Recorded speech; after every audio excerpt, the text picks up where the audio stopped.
Hey Cruisers, I'm Kendra Sommer and welcome back to my channel.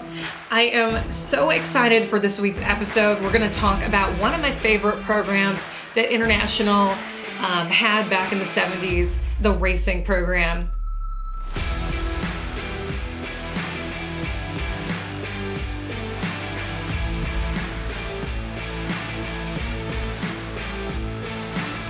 And I'm sure some of you know this guy. This is my dad, the Scout Doc, and here he is modeling one of the racing jackets.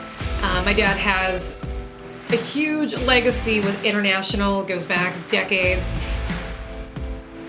Not to digress, but we're gonna be talking about the 1970s International Scout Racing Program. We were at an event in Grass Valley and we ran across one of the factory racing rigs. I felt like I had to give the factory race rig a little bit more love here, so that's what this segment's gonna be all about. And it was a surprise for everyone, including current owner Ron Anderson, who was pretty darn proud once he started doing research on this truck.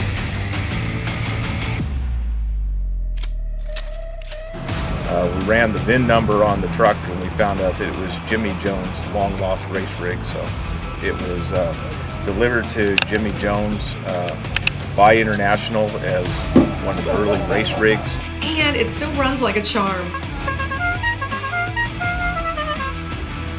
It was a SCORE Class 3 champion in 1993 or 94.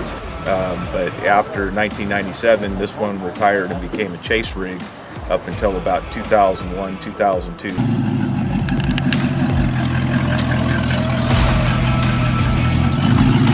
Ron, thanks so much for letting us get a few laps in. Okay, moving on to the history part. Jimmy Jones, one of the original 4 drivers for International's racing program. Back in '72, Jones was the first to drive a Scout in the Baja. Obviously, this caught the attention of the execs over at International Harvester. Like Dick Baucom, International Harvester's lightweight truck marketing manager. And fun fact, my dad actually was really good friends with Dick Baucom. Unfortunately, he passed away some time ago, but my dad actually inherited a large chunk of his estate. So we have the race jacket that you saw at the beginning of the segment, trophies from Riverside with the race program, a lot of slides that have never been seen before, and I'm gonna do my best to try to showcase majority of those assets throughout the piece, but there's quite a few of them, so wish me luck. I will definitely try to bring him on for a segment and see if he can talk a little bit more about his friendship with Dick Baucom. Dick was instrumental when it came to getting the Scout racing program really off the ground because there was a lot of pushback internally at International. And during the mid-70s, IH had the 4 original drivers, which would be Jimmy Jones, Jerry Boone, Sherman Bach, and Frank Howarth. Anyways, each one was given $1 from International in trade for a Scout ready to race in the SCORE events, all the service parts that they would need. Now, this program really got Scout on the map with the commercial exposure in the 70s.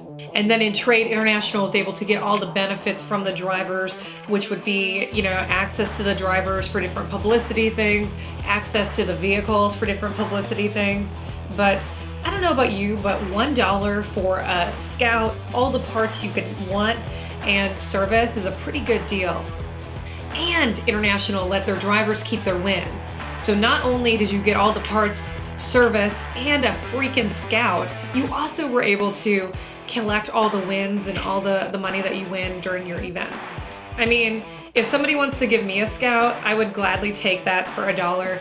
But yeah, I think that unfortunately they don't do that anymore.